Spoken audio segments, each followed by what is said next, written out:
Hi everyone, Jay here from Actually ADHD. Today I want to talk to you about planning. It's an executive function and it involves a lot of other executive functions. If you struggle with making and following plans, hopefully this video will help you get started down the road to success. So we have two questions to answer today.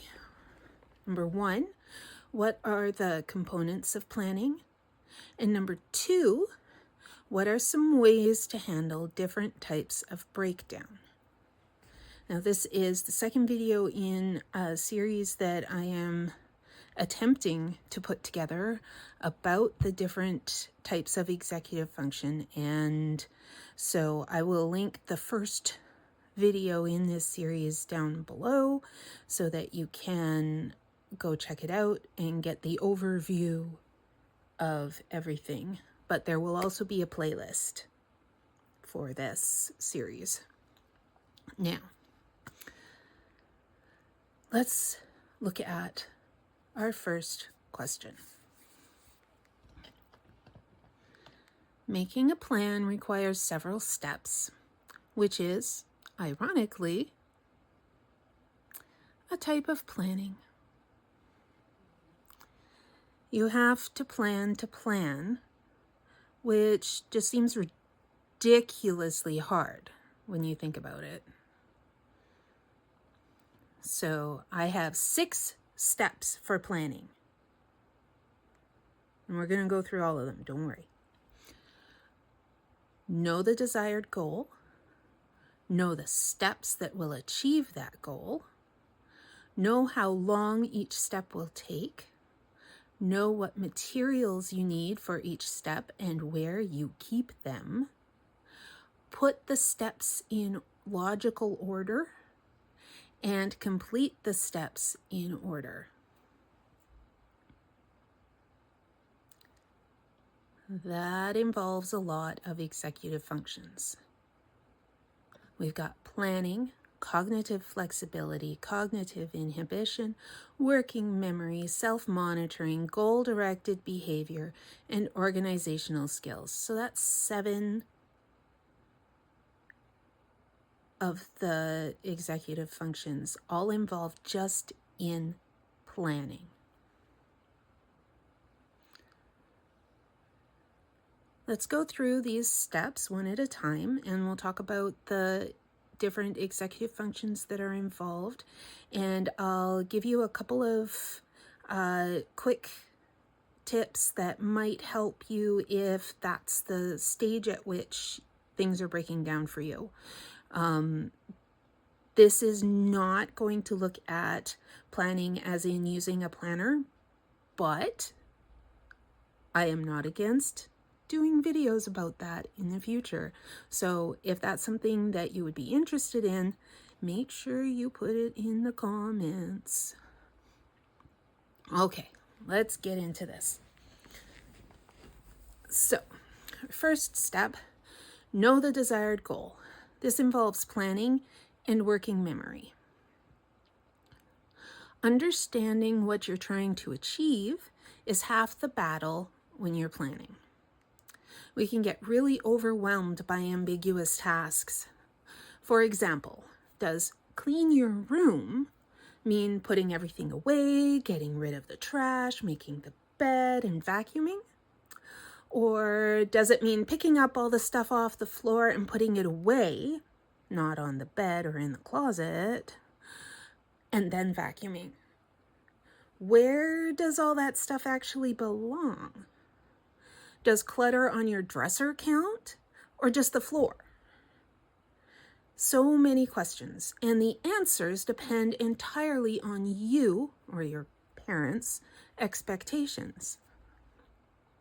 Some great ways to handle this include taking pictures of rooms when they are clean, because then you have an example to show you where you're trying to get it. Getting examples of assignments so you can get the formatting and components right. I always like having this for papers when I'm in a class that has a term paper assignment. And talking to supervisors or instructors or parents about their expectations for different projects or tasks. Once we know what we need to do, we can start to figure out how to do it. So this is that's the very first thing. And one of the hardest parts, of course, is that a lot of the time we think we know what we're supposed to do, know what the goal is, and it turns out we're wrong. But that can be another video, maybe. We'll see. Let's move on to step 2. Number 2, know the steps to achieve the goal. So this is cognitive flexibility, planning, and working memory. If the goal is something you've done successfully before, you already have this sorted. If it's new, though, you may need help figuring out how to do it. And sometimes you need someone to simplify a big job so you can stop feeling overwhelmed.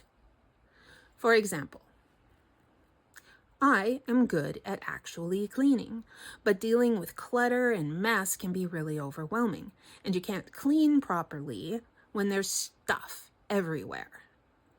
One of my brothers is very tidy, so I finally asked him to give me a list of steps to follow.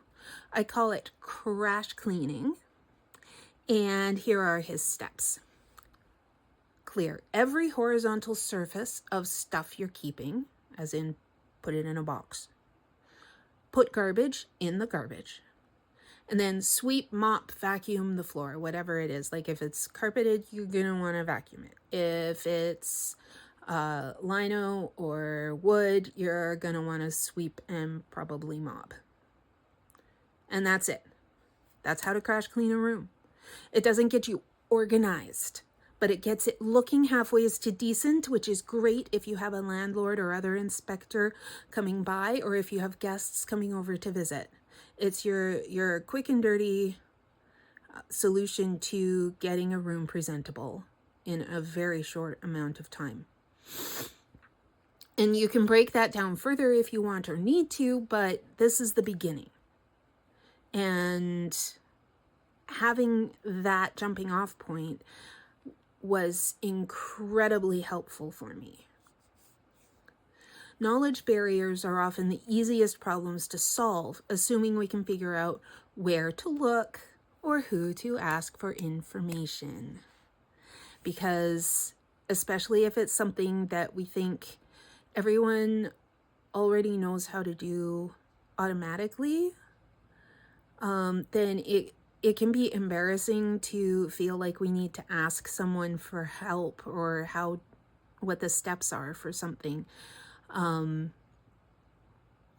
so that's why I asked my brother, because he is good at this. So I thought, I can't figure out how to do this, so I'll just get him to tell me how, because he was actually helping me do it that day. And I was just like, dude, you shouldn't have to help me with this all the time. So tell me what to do so that I can do it by myself next time. And I wrote it down, and then I didn't do it, but at least I had the steps. We'll get down to the rest of that later. So our next step, though, is knowing how long each step will take, and that is a self-monitoring thing. Time isn't real, and ADHDers are notoriously bad at estimating how long things will take. My own issues range from thinking a small task is gonna take forever and thinking a big, complicated project will take, just a couple minutes. Yeah, I have absolutely no concept. Now, Keeping track of your start and end times for things will help a lot with this. But either way, I recommend overestimating time because it's better to have time to relax than to rush to get things done. Yes, this is true even if you're convinced that adrenaline helps you get things done. If tracking your time is not something you feel you can actually do consistently enough for it to matter, I recommend Pomodoros. Traditionally, a Pomodoro is a period of about 20 minutes of focused work time followed by 10 minutes of break time. I would modify this to 10 or 15 minutes of work time and 5 minutes of break time. And your breaks need to be active because that helps to reset your brain and gets you ready to focus again. This is the timer method, and it is great for anything that is going to require a lot of brain power. So it helps with work tasks and with school tasks and with cleaning your house and whatever else you're needing to get done, but you just are struggling to do it all in one burst. You don't have to. Just focus until you can't focus and then take a break, reset, and start over. Well, I mean, not over, but continue where you left off. So, one issue with this is that some people find timers anxiety-inducing. If this is you, give yourself permission to take a short active break after each completed task or when your focus begins to wane. That way you're not freaking out, waiting for the timer to go off, because you're not productive then at all because you're freaking out too much. So, what is an active break? Anything that gets your body moving. I like to put on some music and dance. My kid likes to jump on the trampoline. If you have limited mobility, whatever you can do is plenty. You could go into another room or into the backyard or onto the balcony for some fresh air and a change of scenery. You could do some bicep curls with or without weights or leg kicks. The idea is to get your heart pumping and re-energize your brain. Sometimes a snack will help. If you have a chronic illness, physical activity may be too much for you, and that's okay. As with everything I suggest, take what works for you and leave the rest. I mean, depending on what your illness is, you might be able to just do a bit of whatever it is and then have to be done for the whole day. And again, that's okay. Just continue with it tomorrow, right? Work within your personal limitations. Next, know what materials you need for each step and where you keep them. This is working memory and organizational skills. You know what to do and how long it's going to take. It'll take way longer if you have to run around looking for the stuff you need. So think about what you're going to need in order to complete the tasks. I know you're thinking, how exactly do I keep things straight so I have what I need when I have to do a task? I got you, no worries. There are 2 basic approaches that can help with this. The first method is having a central storage area for certain types of things. For example, you might have a closet for your cleaning supplies. Pantries and linen closets are examples of this. The central storage area is great for keeping like with like and being able to check how much of something you have left. It's also a pain because you do need to always put things back after you use them. Otherwise, they are gone, lost unto the sands of time. The second method is the activity center system. With this, you will keep the items you need in a labeled bin in or near the space where you will use them. So, for example, you'll keep bathroom cleaning supplies in the bathroom and have a full set for each bathroom in your home. If you paint, you'll keep your paints and paintbrushes together in a labeled bin and pull it out when you start a new project. Then you'll keep the paints you need for that project with the in-progress painting so that you have it right there when you need them. If you use the activity center system, you might also benefit from having a central storage area for extras. Then you might have an extra bottle of toilet cleaner in the storage area. So if you run out suddenly, you can still clean the toilet that day. And then you only have to check the storage area to see what you're running low on. Next up, we have to put the steps in a logical order. So, organizational skills, cognitive flexibility, cognitive inhibition, and working memory. This is where your creativity is needed, because the steps you follow and the order you follow them is going to be somewhat unique. For example, if I'm washing dishes by hand, I set up by putting the dishes in the washing sink in a particular arrangement. Other people just go for it. Still others arrange dishes differently from the way I do it. It's just important to know what works for you and how you will best be able to follow through. If you aren't sure what order to do things in, you can ask other people for help or just jump in wherever seems to make the most sense in the moment.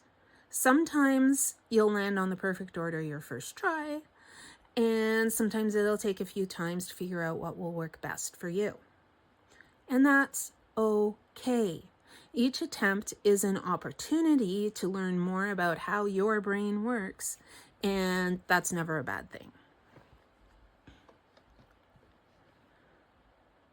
Because remember, we have a goal, and as long as the goal is achieved, the specifics of how you do it and the order you do those steps is not so important. All right. Complete the steps in order: goal-directed behavior, working memory, and cognitive inhibition. Of course, it doesn't matter how good you are at making the plans if you fail to follow through on them. This is where I fall apart most often. I'll plan and revise the plans and everything. But then when it's time to actually do the plan, I have to be really careful about how I approach it. And this is probably going to need a full video to really tackle properly, but I'll give you a couple of my best tips for following through right now. So, number 1, set yourself up for success by arranging your environment in a way that will encourage you to get stuff done. For example, if I really want to get a bunch of housework done in the morning, I need to make sure I sit at the kitchen table for my breakfast and coffee. Because if I do that in the living room, I'll get sucked into YouTube and knitting, and that'll be my entire day. 2, make allowances in your schedule for how long it might take you to get started on something. For example, if I do get stuck in the living room, I will often still get around to running the dishwasher, but it'll probably take me until mid-afternoon to finally do it. And anything else is probably not going to happen that day.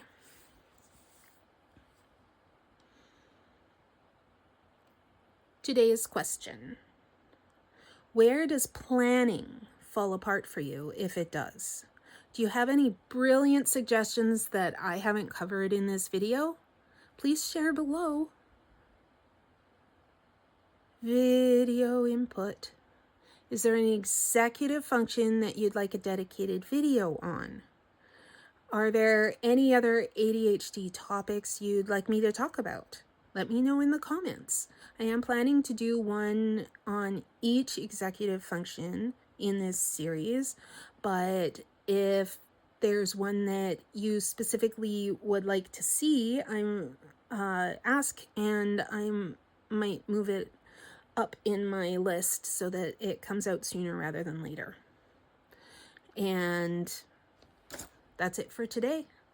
Don't forget to like, comment, and subscribe, and keep an eye out for my next upload. Peace and blessings.